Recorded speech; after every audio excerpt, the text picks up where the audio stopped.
Abrirei minha boca em parábolas, publicarei coisas ocultas desde a criação. Passarão o céu e a terra, porém as minhas palavras não passarão. Porque eu sou a ressurreição e a vida. O que crê em mim, ainda que esteja morto, viverá. Eu sou o caminho, a verdade e a vida. Eu sou o pão vivo que desci do céu. O que crê em mim, do seu ventre correrão rios de água viva. No princípio era o Verbo, e o Verbo estava com Deus, e o Verbo era Deus. Todas as coisas foram feitas por ele, e nada do que foi feito sem ele. Nele estava a vida, e a vida era a luz dos homens. E a luz resplandeceu nas trevas, mas as trevas não a compreenderam. Era a luz verdadeira que ilumina todo homem que vem a este mundo. Veio para o que era seu, e os seus não o receberam. Mas a todos que o receberam e creram em seu nome, deu ele o poder de se fazerem filhos de Deus, que não nasceram do sangue, nem da vontade da carne, nem da vontade do homem, mas de Deus. E o Verbo se fez carne e habitou entre nós, cheio de graça e de verdade, e nós vimos a sua glória como de Filho unigênito do Pai. Eu celebro a mim mesmo e canto a mim mesmo, e o que eu assumir tu também assumirás, pois cada átomo que me pertence também pertence a ti. Somos deuses e nos esquecemos disso. A imagem de Deus é encontrada essencial individualmente em toda a humanidade. Cada um a possui completa, inteira e indivisa, e todos juntos não são mais do que apenas um. Desta forma, todos somos unos, intimamente unidos em nossa imagem eterna, que é a imagem de Deus e a fonte em nós de toda a vida. Nossa essência e nossa vida estão ligadas a Ele, sem mediação por sua causa eterna. Sei que há somente um Deus vivente, verdadeiro e infinito, Criador e mantenedor de todas as coisas visíveis e invisíveis, cuja essência está difundida em todo o universo e cuja mente e consciência constitui a alma do homem. Eu sou o poeta do corpo e o poeta da alma. Os prazeres do céu estão em mim e as dores do inferno estão em mim. O primeiro eu cultivo e alimento em mim mesmo. O segundo eu traduzo para uma nova língua. Eu creio que uma folha de grama não é inferior à grande jornada das estrelas, e que a formiga é igualmente perfeita, e um grão de areia, e o ovo de um passarinho, e a árvore é uma obra-prima do Altíssimo, e a fruta silvestre rasteira adornaria os salões dos céus, e a menor articulação da minha mão envergonharia a mais perfeita máquina, e a vaca ruminando com a cabeça pendida supera qualquer estátua, e um rato é milagre suficiente para tontear sextilhões infiéis. Eu fiz uma só obra, e todos vós estáis por isso maravilhados. Eu sinto que esta tarde está me vendo, que esta serenidade está me vendo, que o momento da criação está me vendo, nesse instante doloroso de sossego em mim mesmo. Ó criação que estás me vendo, beija-me os olhos, afaga-me os cabelos para eu dormir. Por que deveria eu desejar ver Deus melhor do que este dia?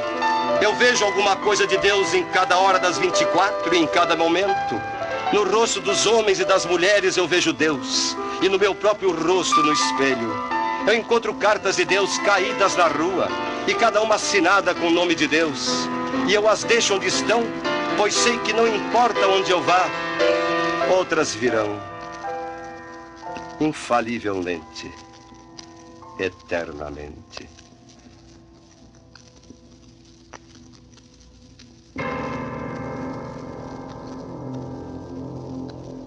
Eu sou o grito perdido no primeiro vazio à procura de um Deus que é o vazio ele mesmo. Mas somos deuses e nos esquecemos disso. Conhece-te a ti mesmo e conhecerás o universo e os deuses. Tu não me conheces a mim nem ao meu Pai. Se me conhecesses, certamente conhecerias também a meu Pai. Porque assim como o Pai tem a vida em si mesmo, assim também deu ele ao Filho ter a vida em si mesmo. Não crês que eu estou no Pai e que o Pai está em mim? As palavras que eu te digo, não as digo de mim mesmo, mas o Pai que está em mim, esse é que faz as obras. Deus e eu somos uno em conhecimento. Eu não rogo somente por eles, mas rogo também por aqueles que hão de crer em mim por meio da sua palavra, para que eles sejam todos um, como tu, Pai, o és em mim e eu em ti, para que também eles sejam um em nós. Eu estou neles e tu estás em mim, para que eles sejam consumados na unidade. A pessoa mais simples que na sua integridade adora a Deus, torna-se Deus. Dentro do homem está a alma do todo, o silêncio sábio, a beleza universal com a qual todas as partes e partículas se relacionam, o eterno uno. Eu estou sentado nesta pedra, eu em cima, ela embaixo. Mas a pedra também pode dizer eu e pensar, eu estou aqui e ele sentado em cima de mim? Surgiu então a pergunta, sou aquele que está sentado na pedra ou sou a pedra na qual ele está sentado? Mais tarde encontrei a resposta. A pedra era, e ao mesmo tempo encerrava, o mistério insondável do ser, a quintessência do espírito. Eu vi que nisso residia obscuramente meu parentesco com a pedra. Tanto na coisa morta como no ser vivo existia a natureza divina. O espírito assopra onde quer, e tu ouves a sua voz, mas não sabes de onde ele vem, nem para onde vai. O homem é um rio cuja nascente está oculta. Nosso ser está sempre fluindo para dentro de nós, de onde não sabemos. E pode estar certo de que aquilo que realmente é para ti, gravita para ti. Crê como crês na tua vida, que todos os sons que forem emitidos por este globo afora, que tu deves ouvir, vibrarão nos teus ouvidos. E isso porque o coração que está dentro de ti é o coração de todos. Não existe nenhuma válvula, nenhuma parede, nenhuma interseção na natureza, mas um só sangue que flui ininterruptamente, uma circulação interminável através de todos os homens. Assim como toda a água do planeta constitui um único mar, e na verdade seu fluxo é um só. Por isso diz a ciência dos homens que o universo começa a parecer mais um grande pensamento do que uma grande máquina. E assim, em verdade te digo que tudo que ligares na terra terá sido ligado no céu, e tudo que desligares na terra terá sido desligado no céu. Em toda conversa entre duas pessoas, referência tácita é feita a uma terceira parte, a uma natureza comum.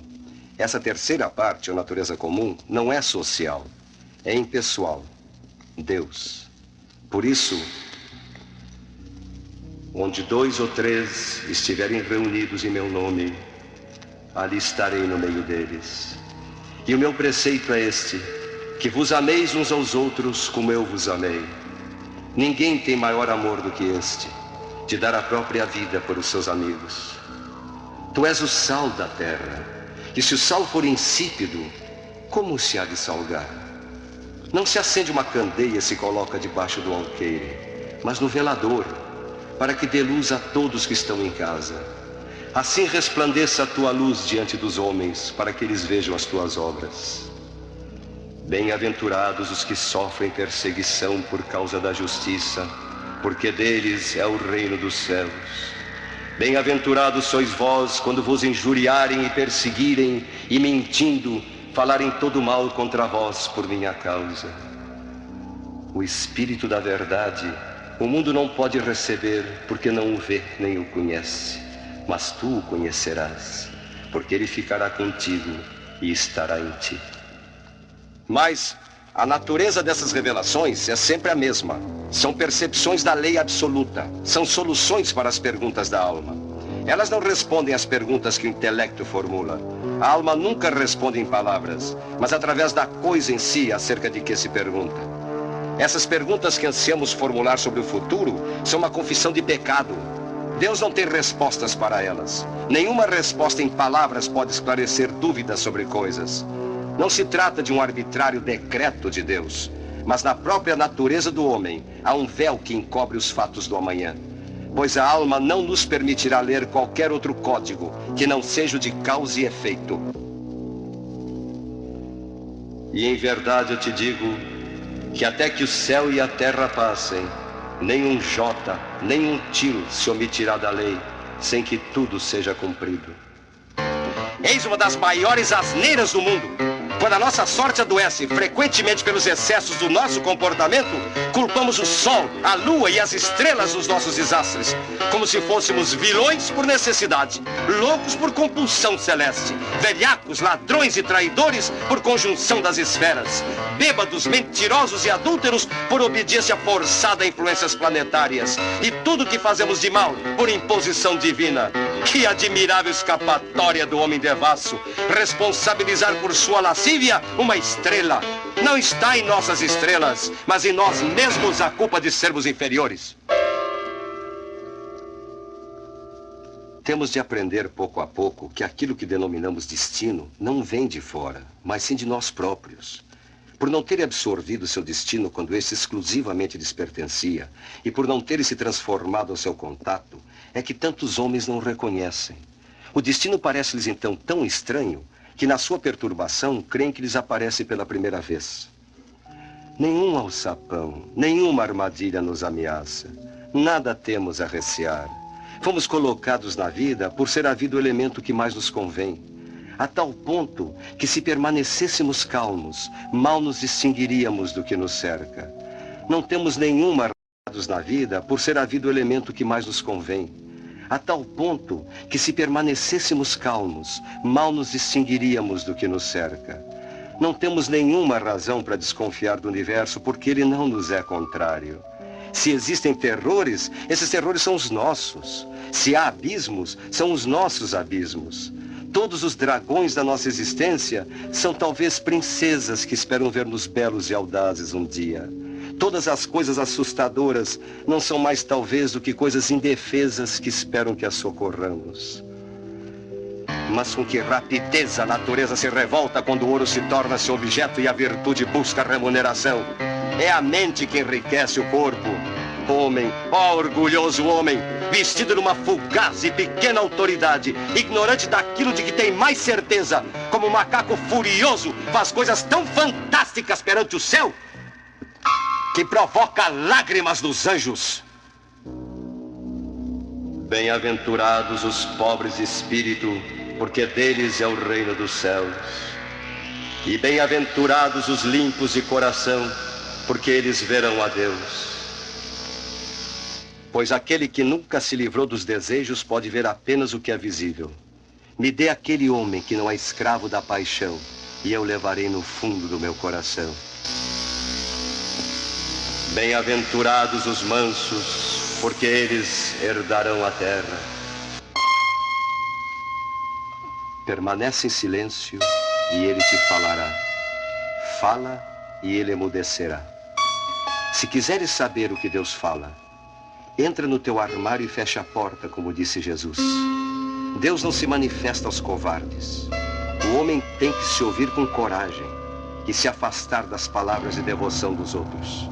As preces de terceiros lhe são perniciosas, até que ele tenha encontrado a sua própria prece. É a alma que percebe e revela a verdade.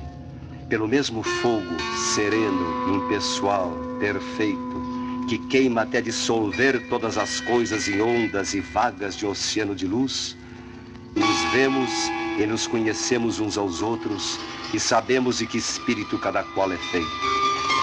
Vemos o mundo parte a parte, como o sol, a lua, o animal, a árvore, mas o todo, de que todas essas coisas são partes brilhantes, é a alma. Quando a alma respira através do intelecto, é gênio. Quando respira através da vontade, é virtude. Quando flui através do afeto, é amor. Ante a grande revelação da alma, o tempo, o espaço e a natureza se encolhem e desaparecem. E as coisas que hoje consideramos fixas e imutáveis se desprenderão uma a uma da nossa experiência, e quais frutas maduras tombarão. Portanto,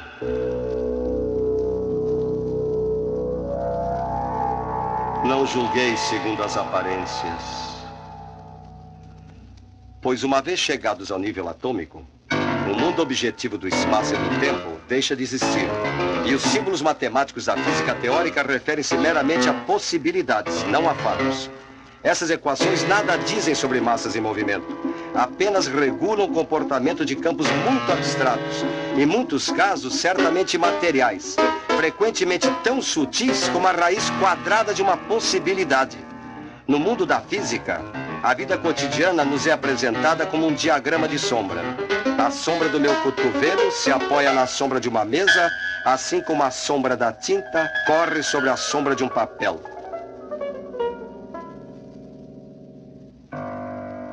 Nada na Terra é real. Há somente aparências. A vida é uma sombra errante. E assim como a ilusória realidade de tal visão se desvaneceu, hão do mesmo modo de esvair-se as torres que se elevam às nuvens, os palácios soberbos, os templos e até o próprio globo com quanto nele existe. Nós somos feitos do mesmo estofo dos sonhos e a nossa vida está envolta num sonho. O mundo foi criado pela palavra de Deus, de maneira que o que se vê foi feito de coisas que não se veem. E quando as 10.000 coisas forem vistas na sua unidade, retornaremos à origem e permaneceremos onde sempre estivemos. E se alguém ouvir as minhas palavras e não acreditar, eu não o julgarei, porque não vim para julgar, mas para salvar o mundo. Porque eu não falei de mim mesmo, mas o Pai que me enviou é o mesmo que me prescreveu pelo seu mandamento o que devo dizer e o que devo falar. E eu sei que o seu mandamento é a vida eterna. Em verdade eu te digo que se o grão que cai na terra não morrer, fica só. Mas se ele morrer, produz muito fruto. O que ama a vida, perdê-la-á. E o que odeia a vida neste mundo, conservá-la-á para a vida eterna. Um pouco e já não me verás. Outra vez um pouco e me verás. Mas destrói este templo e eu levantarei em 3 dias. E quando eu for levantado da terra, todos os homens atrairei a mim. Por isso, quanto a ti, morte, e tu, amargo abraço de mortalidade, é inútil tentarem me alarmar. E quanto a ti, cadáver, eu te considero bom adubo, e isso não me choca, pois sinto a fragrância doce das rosas brancas crescendo. Eu toco seus lábios de pétalas e acaricio os seios polidos dos melões. E quanto a ti, vida, eu acho que és o remanescente de muitas mortes. Sem dúvida, eu mesmo já morri 10.000 vezes antes. Eu vos ouço sussurrar, ó estrelas dos céus, ó sóis, ó grama das sepulturas, ó perpétuas transmutações e promoções. Se vós não dizeis nada, como posso eu dizer alguma coisa? Eu me elevo da lua, eu me elevo da noite, e eu me lego ao pó para nascer da grama que eu amo. Se me quiseres, procura-me debaixo da sola das tuas botas. Tu mal saberás quem eu sou ou o que eu significo.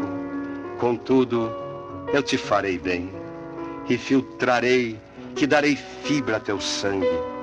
Se a princípio nos desencontrarmos, não desanimes. Se não me achares aqui, procura-me ali. Em algum lugar estarei esperando por ti.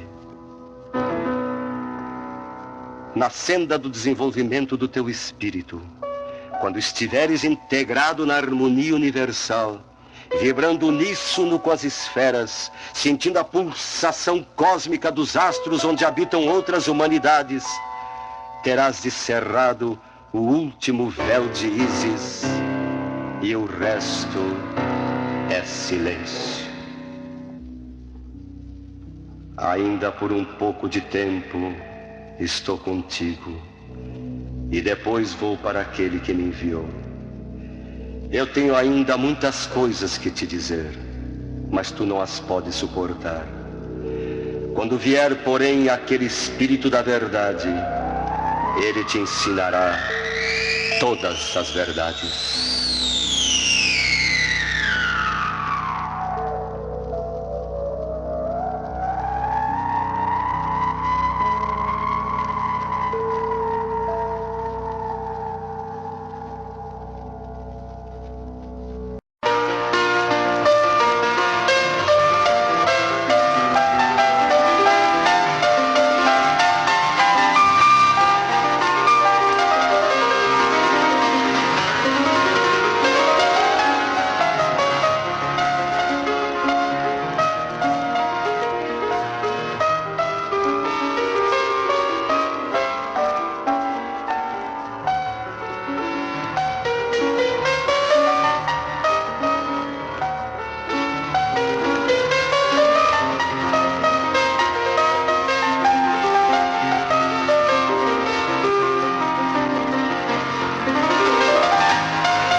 No princípio, criou Deus o céu e a terra. A terra, porém, estava vazia e nua, e as trevas cobriam a face do abismo. E o Espírito de Deus era levado por cima das águas. Disse Deus: faça-se a luz, e fez-se a luz. A luz que deveria refletir a criação, a alma do universo, a Ixá, a alma do homem. Escutai o cântico do mistério, a vossa história vivida no pensamento de Deus. Vou contar-vos uma história, dentro das imagens que possam encontrar dimensões em vossa compreensão. Esta história é simples, mas encerra em seu contexto um profundo significado que, espero, consiga unir-nos neste encontro de amor. Era uma vez uma alma que habitava o divino éter, pura como uma coluna, sem a consciência de si mesma. Sua morada chamava-se Chamaíne e seu nome era Aishá. Faltava-lhe um atributo, a compreensão. Um dia pude contemplar toda a beleza da criação arquetipada por Deus e, por ela fascinando-se, no desejo imenso de conhecê-la, projetou-se nos abismos em trevas dos espaços imensos e, caindo de esfera em esfera, foi esquecendo a sua origem, mergulhando profundamente na mais densa morada da matéria informe. Lá, nas profundezas desse abismo, começa ela a caminhar, a chamar pelo nome de todas as formas primitivas de energias caóticas. Parecia que tudo era um começo. Sozinha, esquecida das origens, inconsciente de sua escolha, começa um caminho de sofrimento e de dor. Desorientada, sentiu a necessidade de coordenar essas energias dentro de um princípio que lhe pareceu melhor. E aí, começou a entoar o seu primeiro cântico. O cântico das pequeninas esferas. Era o mundo atômico, material, com que começava Aishá a construir o primeiro degrau da escada experimental das formas. Ela havia decidido, mas não sabia. Ela era a própria luz que devia refletir cada página, cada ciclo evolutivo das formas da criação. E assim, teve origem a sua jornada. Como também tiveram origem os primeiros acordes da Sinfonia das Esferas. Eram as notas graves de um teclado universal, que Aishá deveria aprender, nota por nota, para que, com este conhecimento, pudesse cumprir sua missão. Sim, a sua missão como a divina compositora deste grande concerto que encerra, em cada partitura, as notas vibratórias que, desdobradas pela experiência, manifestariam o pensamento primordial daquele de quem estava esquecida, mas que continuava vivo no seu impulso interior. Depois de imensa jornada, em imensurável tempo, ela acorda para uma nova etapa. Conseguira colocar cada partitura em seu devido lugar. E no aprimoramento de cada nota, Aishá conseguira manifestar o primeiro mistério, a vida. Pela primeira vez sentiu que era uma alma vivente. E assim, dentro de sua natureza, usando das águas do céu e das águas da terra, surgiram as primeiras flores em seu caminho. O espaço entre os pequeninos vegetais, sua então morada, ela o preenchia dos mais variados perfumes, como uma prece, uma oferenda àquele que lhe determinara a criação. Esta foi, senhoras e senhores, a vossa primeira prece. Cada espécie criada por Aishá se tornava o habitat da vida. De missão cumprida, continua seu caminho e, de repente, mais uma página foi virada. Com sua experiência, percebeu Aishá que novas moradas estavam no grande projeto e, com os elementos tirados da experiência, ela gerou uma nova dimensão.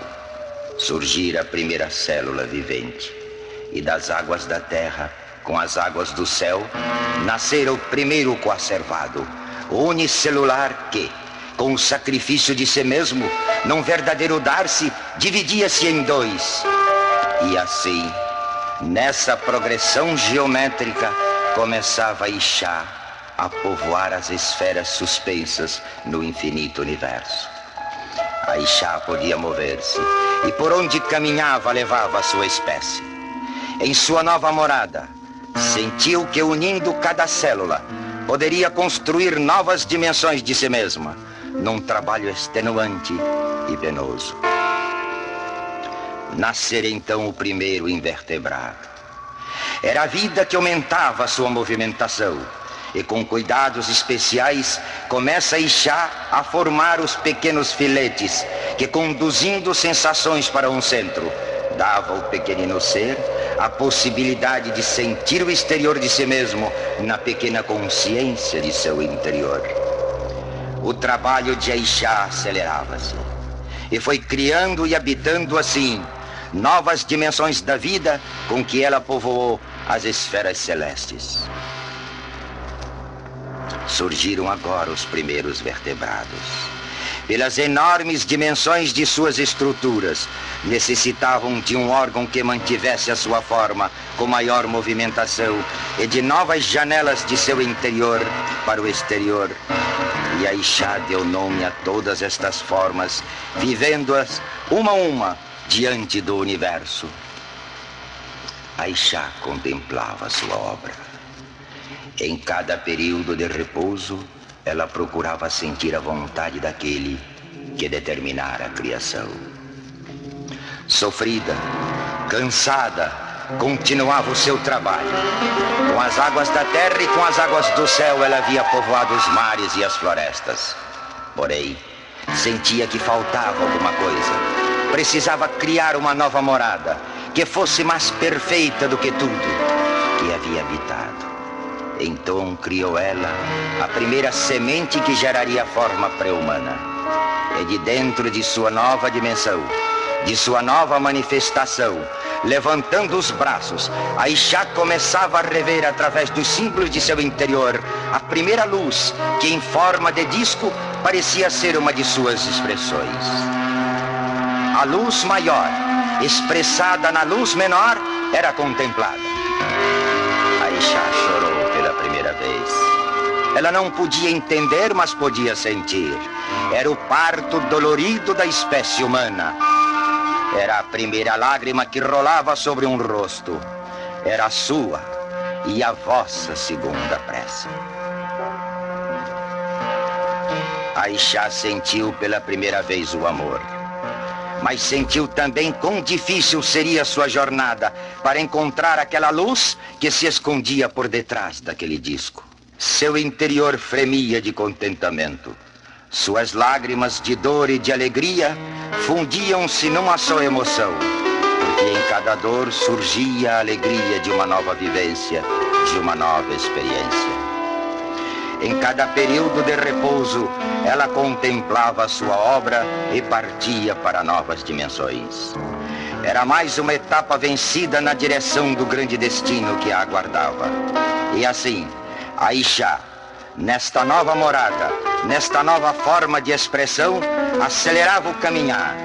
Era a forma humana que se aprimorava. Porém, dada a complexidade dessa expressão, surgiu aquilo que chamamos o bem e o mal. Era a ciência dos opostos que ela conscientizava. Foi aí que a Ixá percebeu que o mal existia para que o bem se evidenciasse. Era uma lei que surgia, oriunda dos conjuntos, para através desta mais alta forma de vida, usando da liberdade que lhe foi conferida para lhe facilitar a obra, dar a ela o direito de escolha. E assim, chegou a Ixá aos nossos tempos, às vossas dimensões. Não mais preciso continuar essa história, porque de agora em diante, em vez de narrada, será vivida por vós mesmos, a Ixá desta história. Entretanto, posso dizer-vos que estes tempos já estão concluídos. Todos já fizeram a sua escolha. Neste momento, estamos vivendo um êxodo desta para uma nova dimensão. Estamos num êxodo desta para uma nova terra, para a terra de Canaã dos hebreus, para Salém de Melquisedeque, para o outro lado do sol, para o reino do Senhor. Por isso eu vos peço, neste momento, numa apoteose a esta dimensão, no clímax desse êxodo, cantai comigo este poema de amor. Um dia pisarei a terra do Senhor.